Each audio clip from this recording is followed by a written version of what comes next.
सबसे ज़्यादा सेल्स कहाँ से हो रही है? सबसे ज़्यादा सेल्स हमारी मीशो पे हो रही है। रेवेन्यू तो हमारा मंथली हो जाता है, उससे 70-80 लाख का उस पे हो जाता है। फ्लिपकार्ट पे भी हो जाता है हमारा 30-35, 1 से 1.5 करोड़ तक पहुंच जाता है। कहीं बाहर एक्सपोर्ट कर देते, उनका माल बना। एक बार क्या हुआ कि उन लोगों ने माल बनवाया, 500,000 पीस बनवाने के बाद उन्होंने लेने से मना कर दिया। तो मैंने पापा को बोला, पापा एक लैपटॉप लाना पड़ेगा और एक प्रिंटर लाना पड़ेगा। हमने रात को लिस्टिंग करी और हमारा अगले दिन एक ऑर्डर आ गया अरुणाचल प्रदेश से। आप कह रहे हो 50-60 ऑर्डर, ये दिन क्या रहते हैं, महीने क्या रहते हैं? नहीं, अभी कहाँ बेच रहे हो आप? Myntra, Amazon, Jio Mart, City Mall, Flipkart, Meesho, Shopsy. अपनी इन्वेंट्री बनाने में जब शुरू किया था तो कितना पैसा लगा था? मशीनें आपको लानी पड़ती है, रॉ मटेरियल लाना पड़ता है आपको, लेकिन बाद में वो आपका निकल जाता है उससे। और ऐड वगैरह का क्या सीन है? मतलब शुरुआत में ऐड लगानी चाहिए, नहीं लगानी चाहिए? कि आपका जो पैनल है उसकी ऑर्गेनिक विजिबिलिटी भी होती है, तो पहले आपको उसको बाहर आने दो। कोई ऐसी स्टोरी जो आपने देखी हो कि मीशो में ऐसा कहीं सेलर के साथ कोई स्कैम हो रहा हो, रिटर्न स्कैम या? मीशो में तो होता ही रहता है स्कैम, लेकिन हमारे साथ तो बहुत बड़ा स्कैम होता है। आप जैसे लोग या बहुत से लोग मीशो को क्यों पसंद करते हैं?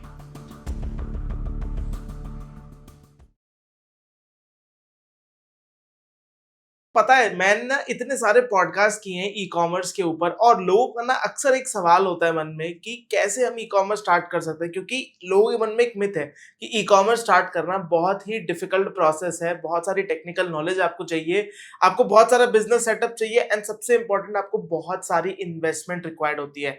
पर ऐसा बिल्कुल भी नहीं है। आप Amazon, फ्लिपकार्ट, मीशो जैसे प्लेटफॉर्म पे सेलर बन के बहुत ही कम बजट में अपना ई कॉमर्स स्टार्ट कर सकते हो, ना कि स्टार्ट कर सकते हो, उसको बहुत ही जल्दी अच्छे नंबर्स तक भी लेके जा सकते हो। आज हमारे पॉडकास्ट में मैं एक ऐसे गेस्ट को लेके आया हूं जो कि अभी मात्र 18 साल के हैं और ये अपने फैमिली बिजनेस को ग्रो कर रहे हैं इन सारे प्लेटफॉर्म्स के ऊपर, मीशो, फ्लिपकार्ट के ऊपर, इनफैक्ट मिंत्रा के ऊपर। और इन्होंने आज से कुछ साल पहले ऑनलाइन सेलिंग स्टार्ट करी थी मात्र 40,000 रुपए लगा के, और वो 40,000 रुपए के साथ आज 3 साल 4 साल बाद ये इन्हीं प्लेटफॉर्म्स पे महीने की 1 करोड़ से भी ज्यादा की सेल्स कर रहे हैं।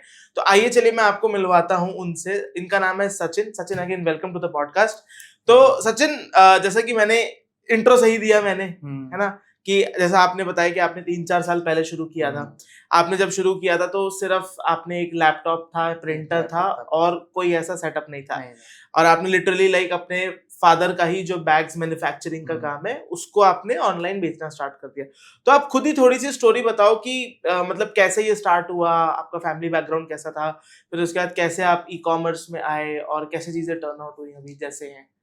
तो मेरे पापा की मैन्युफैक्चरिंग है, जब से मैं पैदा नहीं हुआ था तब से मेरी पापा की मैन्युफैक्चरिंग है। ओके। तो पापा क्या करते थे, पहले माल बनाते थे जो अलग, पहले जो ई कॉमर्स पे बेचते थे, ई कॉमर्स हो गया आपका, कहीं बाहर एक्सपोर्ट करते थे, उनका माल बनाते थे। तो एक बार क्या हुआ कि उन लोगों ने माल बनवाया, लेकिन 500,000 पीस बनवाने के बाद उन्होंने लेने से मना कर दिया। अच्छा। हाँ, तो उससे हमको बहुत ज्यादा लॉस हो गया, मतलब 5-6 लाख का करीब माल था वो। तो उससे बहुत ज्यादा दिक्कत हो रही थी। तो पापा के एक फ्रेंड ने सजेस्ट करा पापा को कि आप भी स्टार्ट करके देखो, क्या पता आपका सारा माल बिक जाए। तो पापा ने हमको बताया, तो फिर हमने ट्राई करा। तो मैंने पापा को बोला, पापा एक लैपटॉप लाना पड़ेगा और एक प्रिंटर लाना पड़ेगा। तो फिर पापा ने वो ला के दिया हमको, फिर हमने उससे स्टार्ट करा। हमने जिस दिन पहले लिस्टिंग करी, हमने रात को लिस्टिंग करी और हमारा अगले दिन एक ऑर्डर आ गया अरुणाचल प्रदेश से। अच्छा। हाँ, तो वो हमारा पहला ऑर्डर था। उसके बाद हमने धीरे धीरे अपनी गलतियों से सीख के ही हमने आगे काम बढ़ाया। मतलब 6 महीने तो हमको लग गए थे, 50 ऑर्डर 60 ऑर्डर ही आ रहे थे हमारे। उसके बाद जाके हमारे थोड़े ऑर्डर्स इंक्रीज हुए जब हमने एडवर्टीजमेंट लगाई है और थोड़ा सा ग्लिचेस पता चले हैं, थोड़ी स्ट्रेटेजी पता चली है, उससे हमको ज़्यादा हुआ है फायदा। अच्छा, तो आप कह रहे हो 50-60 ऑर्डर, ये दिन क्या रहे थे, महीने क्या रहे थे? नहीं, दिन के आ रहे थे। दिन के 50। 6 महीने में हुए थे ये। अच्छा। हाँ, मतलब 10-12 ऑर्डर तो हम पहुंच गए थे एक महीने में। क्या डेली के 10-12 ऑर्डर जा रहे हैं, इतना हम एक महीने में पहुंच गए थे। शुरुआत में 4-5 दिन होते, 10 दिन होते हैं जिसमें वो डिमोटिवेट हो जाते बंदे। ऑर्डर हमारा भी एक ऑर्डर आता था, किसी किसी दिन एक भी ऑर्डर नहीं आता था, लेकिन अच्छा। हमने लिस्टिंग करते रहे और ऐसे ही हमारे ऑर्डर बढ़ गए। तो इन प्लेटफॉर्म्स के बारे में आपको पता कैसे चला था कि आप किस पे बेचना आपने शुरू किया था? सबसे पहले हमने फ्लिपकार्ट से स्टार्ट करा था, क्योंकि फ्लिपकार्ट उस टाइम पे भी बहुत ज़्यादा नोन में था। तो हमने उस पे स्टार्ट करा सबसे पहले, क्योंकि पापा के जो दोस्त थे उन्होंने भी उनको फ्लिपकार्ट ही सजेस्ट करा था। अच्छा। तो उनकी बात मान रहे थे हम, मैं तो छोटा था, मेरा भाई थोड़ा सा बड़ा था, हम्म। लेकिन हम दोनों उन्हीं की बात मान रहे थे। फ्लिपकार्ट पे हमने स्टार्ट करा, तो पहली लिस्टिंग में उन्होंने थोड़ी हेल्प करी हमारी, अच्छा। लेकिन उसके बाद हमने खुद से कर लिया। पापा के एक और दोस्त थे, अनिल गर्ग नाम है उनका, तो उन्होंने भी बहुत ज़्यादा हेल्प करी। उन्होंने हमारे को अपने मतलब उनके ज़्यादा ऑर्डर आते थे उस टाइम पे, 100-150 ऑर्डर उनके मशीनों के आते थे, जो 6-6 हज़ार की मशीनें होती है, तो उनकी टर्नओवर बहुत ज़्यादा था उस टाइम पे। तो उन्होंने हमको अपनी दुकान पे बैठा के हमको बहुत सारी चीज़ें सिखाई है। हाँ, तो उससे भी हमको थोड़ा बहुत पता चला। उस टाइम कितने का माल था जो आपका फंसा था? 5-6 लाख का माल होगा उस टाइम। अच्छा, और कितने टाइम में निकल गया था ये माल? ये माल हमको निकालने में लग गए थे 3-4 महीने तो लग गए थे शुरुआत में। अच्छा। लेकिन उसके बाद तो हमने किसी का माल बनाना ही बंद कर दिया, क्योंकि हम पे ही इतने ऑर्डर आने लग गए कि हमारा खुद का ही माल बनता था। और मतलब अगर ऑनलाइन के बारे में ना पता चलता तो ये नुकसान हो जाता 5-6 लाख? नुकसान हो जाता बिल्कुल। उस समय में बड़ा था ये अमाउंट? हाँ, उस टाइम तो बहुत ज़्यादा बड़ा था, क्योंकि मिडल क्लास फैमिली से थे हम, तो पापा के लिए हमारे लिए सबसे ज़्यादा बहुत ज़्यादा बड़ा अमाउंट था ये। पूरे रिलेटिव में भी इतना इतना ज़्यादा कोई अमीर अभी भी नहीं है, और अमीर उस टाइम पे भी नहीं थे इतने ज़्यादा, सब लोग मिडल क्लास से ही थे हम। तो अच्छा। इतनी ज़्यादा टर्नओवर सिर्फ हमारी ही हुई है पूरे उसमें, रिलेटिव्स में भी, पूरे खानदान में, तो अच्छा। बोल सकते हैं। ओके। और मतलब जैसा आपने कहा कि आपने गलतियों से ही सीखा, तो मतलब ऐसा क्या कुछ आपने अपनी जर्नी में अभी तक सीखा है इन प्लेटफॉर्म्स पे बेच के? क्या होता है कि हम रिटर्न का पहले नहीं रखते थे प्राइस, रिटर्न का हमको ऐड करके चलना पड़ता है, क्योंकि शुरुआत में फिर जब हमको लगा ना कि हमको नुकसान हो रहा है, तो हमने चेक करा, तो हमको दिखा कि हमारी तो भाई 12% 15% रिटर्न है। तो फिर हमने उस पे ऐड मतलब 10 रुपये ऐड करके चलना पड़ता है। फिर हमको वो पता चला, तो हमने 10 रुपये ऐड करके, तो फिर हमको रिटर्न से थोड़ी राहत मिली, क्योंकि उस टाइम पे हम ऐसा प्रोडक्ट बेच रहे थे जो रिटर्न बहुत ज़्यादा आता है। तो मतलब उसका क्या था कि किसी में हम 3 बैग बेचते थे, कॉम्बो था वो एक। उसमें कभी 2 बैग आ रहे हैं, कभी 1 बैग आ रहा है, कभी तीनों आ रहे हैं, उसकी एक्सेसरी गायब है। तो ऐसे ज़्यादा रिटर्न आ रहे थे हमको। तो उससे बचने के लिए हमने वही करा कि हमने उस लिस्टिंग को ही बंद कर दिया, उस प्रोडक्ट को ही बंद कर दिया। हमने कुछ ऐसा प्रोडक्ट लाया जिसमें थोड़ी कम रिटर्न हो, है ना? और उसके अंदर हमने 10 रुपये ऐड करके चले अपने रिटर्न के। जितना भी आपका परसेंटेज बनता है उसके हिसाब से कैलकुलेट भी हो जाता है। तो आप उतने रुपए ऐड करके चलो, तो आपको दिक्कत नहीं आएगी रिटर्न से भी। अभी कहाँ-कहाँ बेच रहे हो आप? हमारा Myntra, Amazon, Jio Mart, City Mall, Flipkart, Meesho, Shopsy, बस। सबसे ज़्यादा सेल्स कहाँ से हो रही है? सबसे ज़्यादा सेल्स हमारी मीशो पे हो रही है। मंथली कितना करते हो मीशो पे?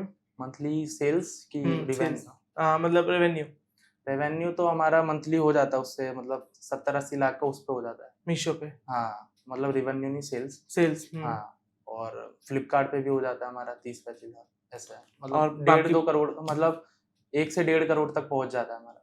और इसमें एडवर्टाइजिंग बजट कितना रहता है आपका? एडवर्टाइज़मेंट हमारे रहता है, एक पैनल पे 1 लाख, किसी पे 50,000, तो ऐसे करके हमारा 3-4 लाख का होता है। 3-4 लाख हो जाते हैं एडवर्टाइज़मेंट के। अच्छा। और इसके बाद मैन्युफैक्चरिंग कॉस्ट कितनी आती है इन सब की?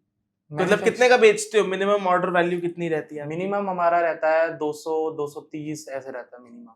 अच्छा। और इसकी मैन्युफैक्चरिंग कॉस्ट कितनी आती है? मैन्युफैक्चरिंग हमको पड़ जाती है 100 रुपए, 110 रुपए, अच्छा। 120 रुपए। इतने में बैग बन जाता है? इतने में बैग बनता है, लेकिन जो मैंने आपको बताया 200, 210, 230, वो हमारा चार्जेस मिला के है। रिटर्न का भी, आपका बिल विल का भी खर्चा होता है, और साथ में पैकेजिंग कॉस्ट, मार्जिन, जीएसटी, ये मिला के बताया मैंने आपको। अच्छा। और इसमें फिर बच कितना जाता है महीने के? बच हमको 15 से 20% बच जाता है। तो मतलब इतना सब करने के लिए आप कह रहे हो कि 3-4-5 लाख रुपए एडवर्टाइजमेंट में खर्च होते हैं? हाँ। मैन्युफैक्चरिंग हब मतलब अपनी इन्वेंट्री बनाने में जब शुरू किया था तो कितना पैसा लगा था? बहुत पैसे लगते हैं मैन्युफैक्चरिंग बनाने में?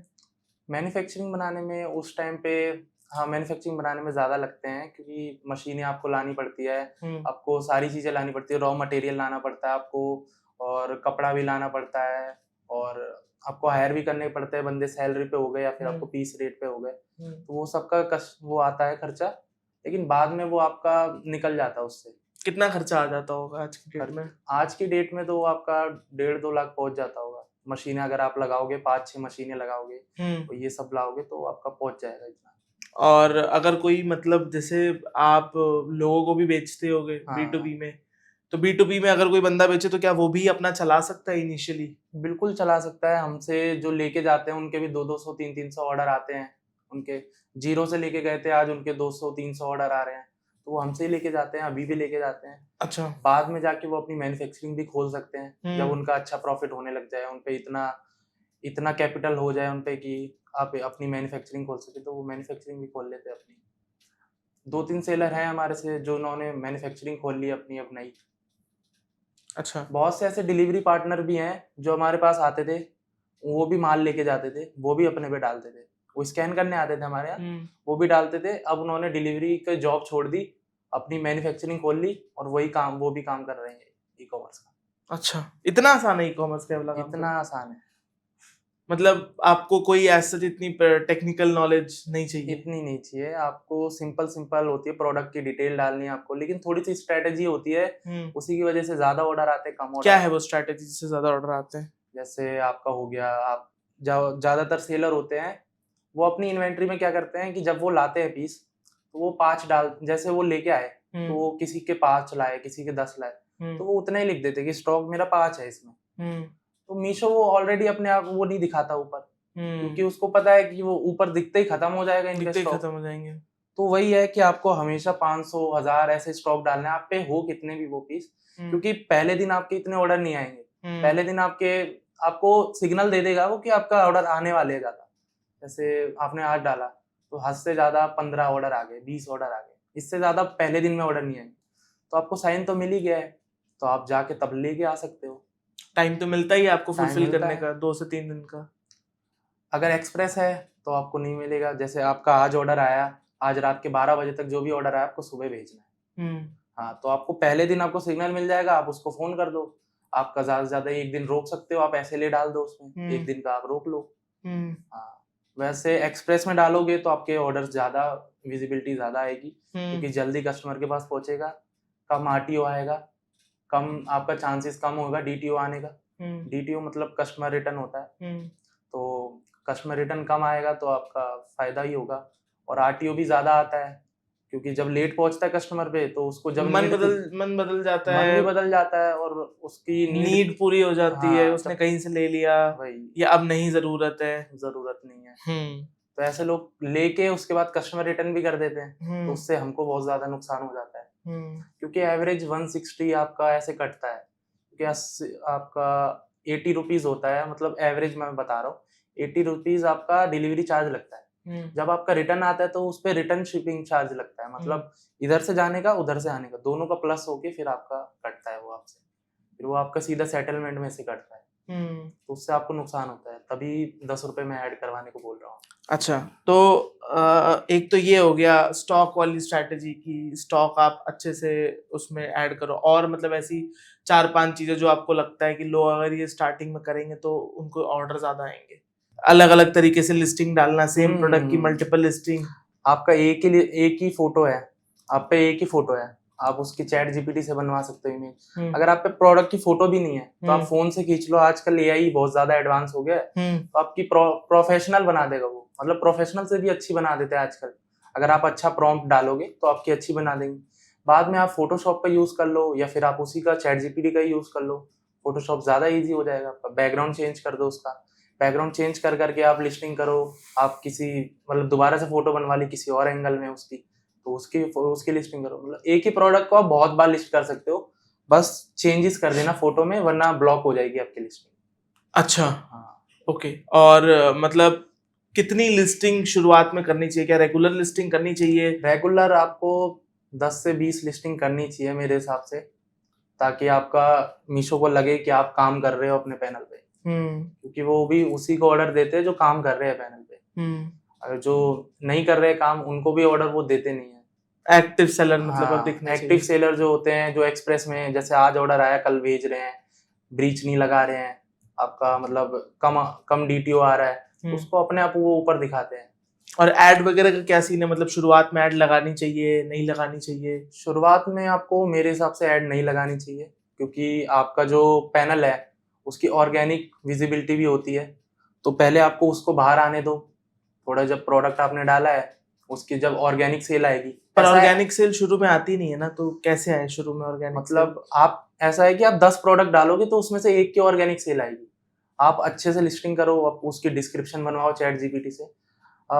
जब 10 में से एक का आएगा ऑर्डर, तो आप देखो कि उसका एक दिन ऑर्डर आया, अगले दिन फिर से ऑर्डर आया, तो आप उस प्रोडक्ट पे ऐड लगाओ, क्योंकि आपका वो प्रोडक्ट ऑलरेडी विजिबल है कस्टमर्स को, कहीं ना कहीं दिख रहा है तभी बिक रहा है वो। आप जब उस पे ऐड लगाओगे तो वो आपका फ्रंट पेज पे भी दिख सकता है, सेकंड पेज पे भी दिख सकता है। जब आपका एक प्रोडक्ट फ्रंट पेज या सेकंड पेज पे दिखेगा, आपका पूरा पैनल की विजिबिलिटी बढ़ेगी। आप जो नई लिस्टिंग करोगे उसके अपने आप ऑर्डर आने लगेंगे, ऐसा होता है। बाकी आप जब नया नया आपने बनाया अकाउंट, आपने जैसे प्रोडक्ट लिस्ट करा, आप चाहते हो कि इस प्रोडक्ट को बेचना है मेरे को, तो उसकी एक हैक होता है कि आप अपना रिलेटिव्स हो गए, अपने फ्रेंड्स हो गए, उसको शेयर कर दो। आप उस पे उनको बोल दो कि आपके पास जब रिसीव हो जाए तो 5 स्टार रेटिंग देके एक रिव्यू दे देना प्यारा सा, और हो सके तो फोटो भी डाल देना साथ में। जब उस पे मीशो को दिखता है कि 20 लोगों ने मंगा लिया, इस पे 5 स्टार रेटिंग है या 4.5 स्टार रेटिंग है, तो वो भी ऊपर दिखता है, उस पे आप ऐड लगाओगे, आपको ज्यादा फायदा होगा। फिर मतलब शुरुआत में नहीं लगानी है, पहले ऑर्गेनिक आने का वेट करना है। ऑर्गेनिक ऐसे आएगा कि आप बार बार लिस्टिंग करोगे, अपडेट करोगे, पैनल पे एक्टिव रहोगे, रिलेटिव दोस्तों को शेयर करके इनिशियल ऑर्डर्स कराओगे, तो फिर आपका चालू हो जाएगा। और एक बार साइकिल चालू होगी तो फिर आते ही रहेंगे ऑर्डर, आते ही रहेंगे, बढ़ते ही रहेंगे, आपके कम नहीं होंगे। अब थोड़ी बात करते हैं जो आपने अपनी जर्नी में स्कैम्स और जैसे आए दिन हमें सुनने मिलते हैं डिलीवरी बॉयज ने स्कैम कर दिया, या प्लेटफॉर्म तो नहीं स्कैम करता, प्लेटफॉर्म का कभी ऐसा इंटेंशन नहीं होता स्कैम करना, पर जो बीच में लोग हैं या जो कनेक्टिंग बॉडीज है वो स्कैम करते। तो आपने कोई ऐसी स्टोरी जो आपने देखी हो कि मीशो में ऐसा कहीं सेलर के साथ कोई स्कैम हो रहा हो, रिटर्न स्कैम या किसी तरीके का और स्कैम? मीशो में तो होता ही रहता है स्कैम, लेकिन हमारे साथ तो फ्लिपकार्ट में बहुत बड़ा स्कैम हुआ था। अच्छा, कितने का स्कैम तो हुआ था? वो होगा 3-4 लाख का। अच्छा, क्या था कि हम सारे, हमारी पूरी फैमिली गई हुई थी, किसी की वेडिंग थी रिलेटिव्स में, तो हम वहाँ गए हुए थे, गांव गए हुए थे। तो यहाँ पे हम एक भैया हैं हमारे, उनको यहाँ पे छोड़ के गए थे हम। तो वो अकेले इतना सब कुछ नहीं मैनेज कर पाते हैं, तो क्या था, भरोसा रहता है इन लोगों पे। तो इन लोग को पता था कि हम नहीं है यहाँ। तो किन लोग को? ये जो फ्लिपकार्ट के होते हैं बंदे, लॉजिस्टिक पार्टनर, ई कार्ट, इन लोग को पता था। तो ये लोग, हम लोग तो भरोसा करके इनको स्टैम्प दे देते हैं हर बार। ये लोग आते हैं, पिछली जैसे इनके 7-8 कट्टे हैं, तो ये 3 ही 4 कट्टे लाते हैं उस दिन। 3-4 कट्टे लाते हैं और स्कैन करते हैं अपने, उसके बाद OTP लेके और स्टैम्प लगा के चले जाते हैं। फिर जब हम फाड़ते हैं तो हमको पता होता है कि रोज इतनी आती, तो आज इतनी कम कैसे है। जब हमने देखा दूसरे दिन भी इसके थोड़ी सी कम आ रही है, हमने कहा यार, हमने स्टैम्प तो हमने देखी थी भाई, बहुत ज़्यादा पे है, तो कैसे हो रहा है ये। तो हमने फिर कैमरा चेक करा। जब कैमरा चेक करा तो हमको पता चला कि भाई इसने तो इतने ही स्कैन करे, मतलब उसने कुछ 100 कुछ स्कैन करे थे, कुछ रहे थे 400 कुछ। तो हमने उनसे बोला भाई देखो ऐसा ऐसा है, रिकॉर्डिंग है हम पे, तुमने ऐसा करा है, कहाँ पे हमारे पैकेट। तो वो कहते हैं भाई पैकेट गिर गए हमसे। तो हमने भी कहा चलो, तो हमने कहा भाई इसका वो खर्चा कौन देगा फिर।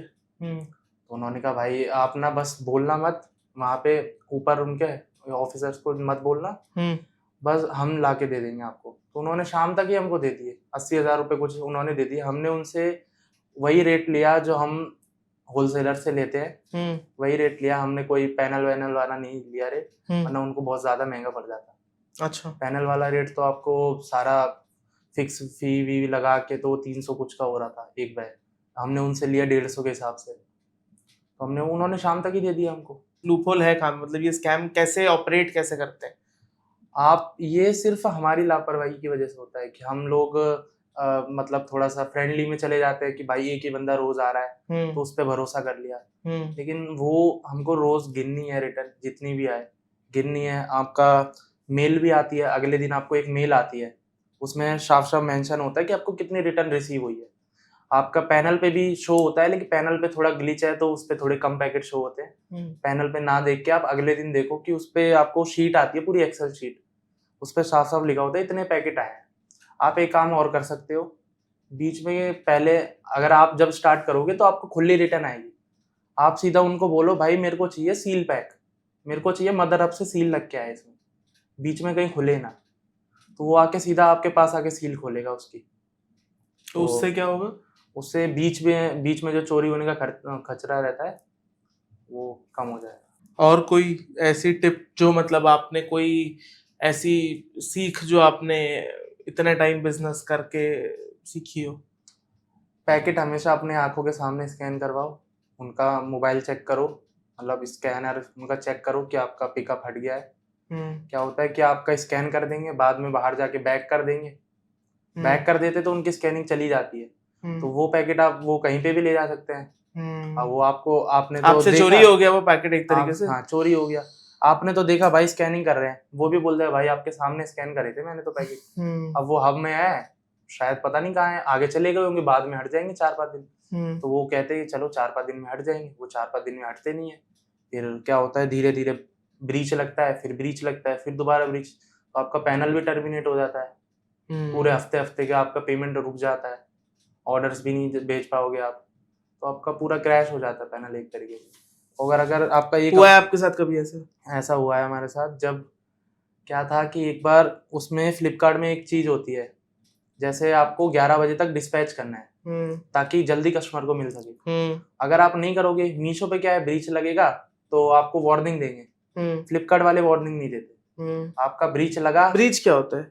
ब्रीच आपको एक टाइम स्लॉट होता है, उसके बीच में आपको डिस्पैच करने जितने भी ऑर्डर आएंगे, आपके जैसे 10 बजे तक जितने भी ऑर्डर आए आपको 11 बजे से पहले, मतलब 12 बजे से पहले उसको डिस्पैच करना है। अगर आपका एक भी ऑर्डर रह जाता है उस पर ब्रीच लग जाएगा, जहां तक वो 10 है चल जाएगा।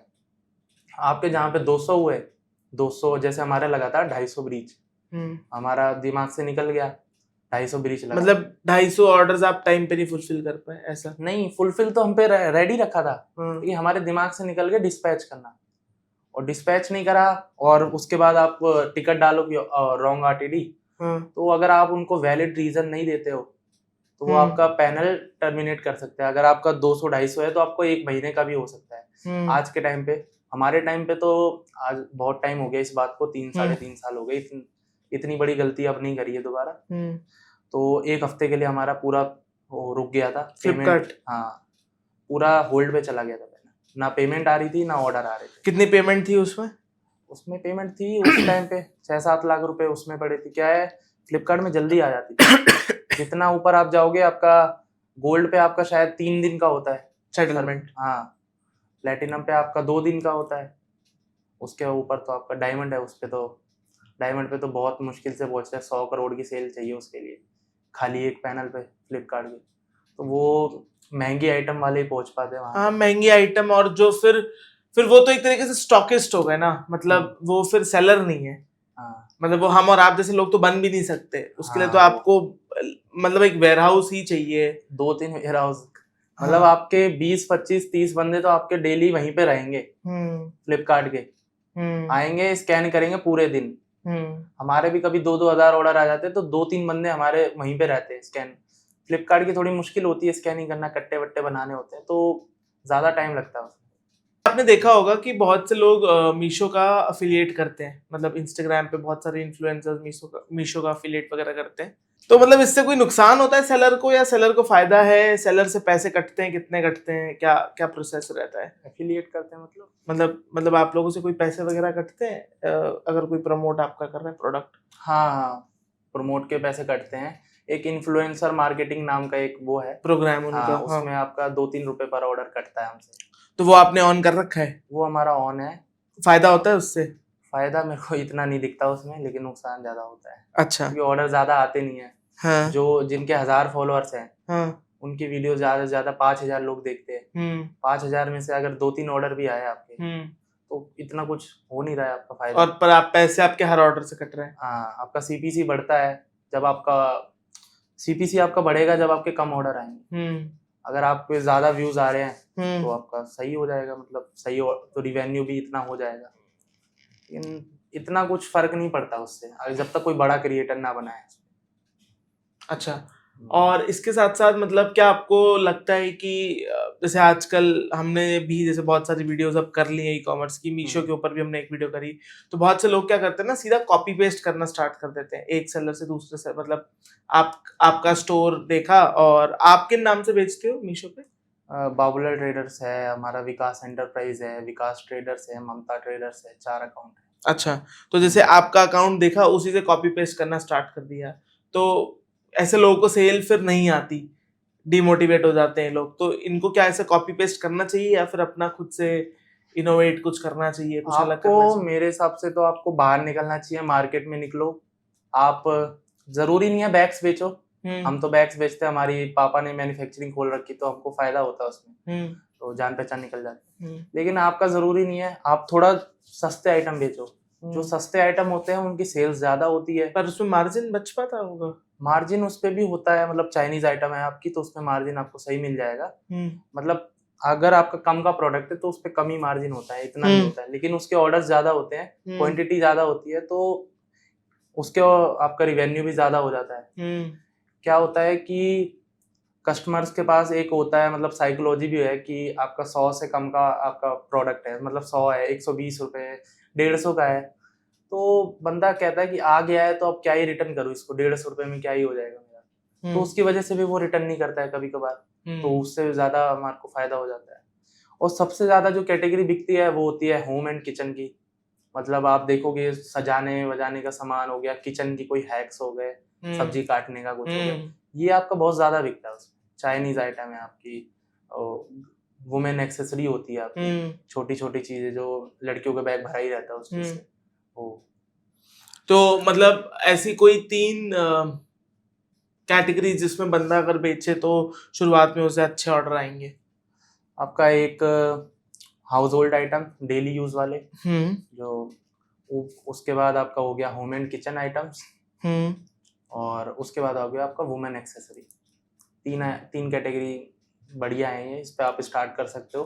आप निकलो, दिल्ली में तो बहुत सारी मार्केट है, आपके उधर भी होगी, जो भी जहाँ से देख रहा है, होलसेलर मार्केट में निकलो, वहां से अभी आप लो, जब आपके ज्यादा ऑर्डर आने लगे तो आप मैन्युफैक्चरर को कांटेक्ट कर लो, मिल ही जाएगा आपको, या फिर कोई बड़े ट्रेडर को, बड़े स्टॉकिस्ट को कांटेक्ट कर सकते। अगर आप शुरुआत में बड़े पे जाओगे तो आपको ज्यादा क्वांटिटी और नहीं बिका, जरूरी नहीं है कि सबका सब बिक जाए, तो फिर दिक्कत है। वही लास्ट क्वेश्चन, आप तीनों प्लेटफॉर्म्स पे बेच रहे हो जैसे आपने कहा, मतलब मल्टीपल प्लेटफॉर्म्स पे बेच रहे हो, क्या आपको नहीं लगता कि मीशो बहुत मार्जिन गेम मीशो में बहुत थिन है, कस्टमर क्वालिटी लो है कंपेयर टू फ्लिपकार्ट, मिंत्रा और बाकी प्लेटफॉर्म्स पर, फिर भी आप जैसे लोग या बहुत से लोग मीशो को क्यों पसंद करते हैं? मीशो पे क्या है कि ऑडियंस ज्यादा है, लेकिन थोड़ी सी चीप, मतलब चीप वो लोग ज्यादा पसंद करते हैं, सस्ती चीजें, तो उनकी साइकोलॉजी ऐसी है। लेकिन मीशो पे क्या है कि आप जब नया अकाउंट बनाओगे मीशो पे, आप फ्लिपकार्ट अमेजोन पे होता है तो आपको टाइम लगेगा ग्रो होने में, लेकिन मीशो एक लौता पैनल है जिसपे, मतलब मार्केट प्लेस है जिसपे आप जैसे आपने आज लिस्टिंग करी, अगर आपकी बहुत अच्छी लिस्टिंग है, उसके एल्गोरिथम को बीट कर रही है, तो हो सकता है आपकी फ्रंट पेज पे दिखे विदाउट एड। ऐसे भी बहुत से आप जब खोलोगे तो उनकी रेटिंग्स है ही नहीं उस प्रोडक्ट पे, वो भी आपके फ्रंट पेज पे दिख रहे हैं। कैसे? वो होता है कि आपका नया नया पैनल है, आप लिस्टिंग कर रहे हो, जैसे मैंने बताया डेली के 10-20 लिस्टिंग करो, आप लिस्टिंग करते रहो, आप काम अच्छे से करते रहो, मतलब एक्टिव रहो, आपका भी प्रोडक्ट ऊपर दिख जाएगा।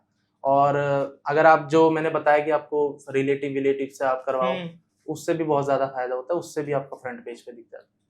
तो इसीलिए लोग पसंद करते हैं मीशो पे। हाँ, मीशो क्योंकि मतलब बिना ऐड चलाए, बिना ज्यादा वेट किए ऑर्डर्स आ जाते हैं। ऑर्डर्स वेट नहीं करना पड़ता है, और आपके ज्यादा ऑर्डर्स पे आते हैं मीशो पे। एवरेज ऑर्डर वैल्यू क्या रहती है मीशो, फ्लिपकार्ट और मिंत्रा वगैरह पे? मिंत्रा पे तो आपका 400 से 500 होगा एवरेज। और मिंत्रा पे बेचते हो?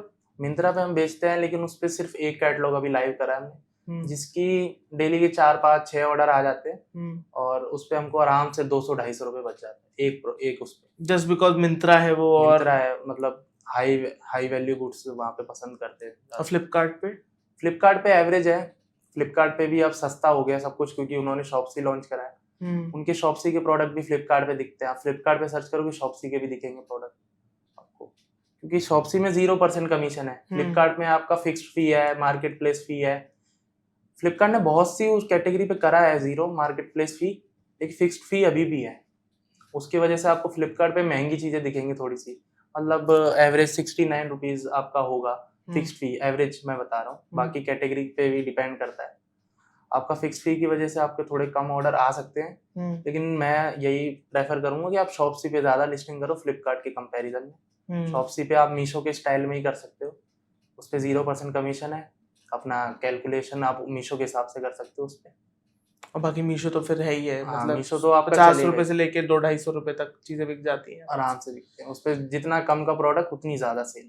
ये सब नहीं ट्राई किया जैसे आजकल क्विक कॉमर्स बहुत चल रहे हैं, ब्लिंकिट, स्विगी, इन सब पे लिस्ट करने का नहीं सोचा है?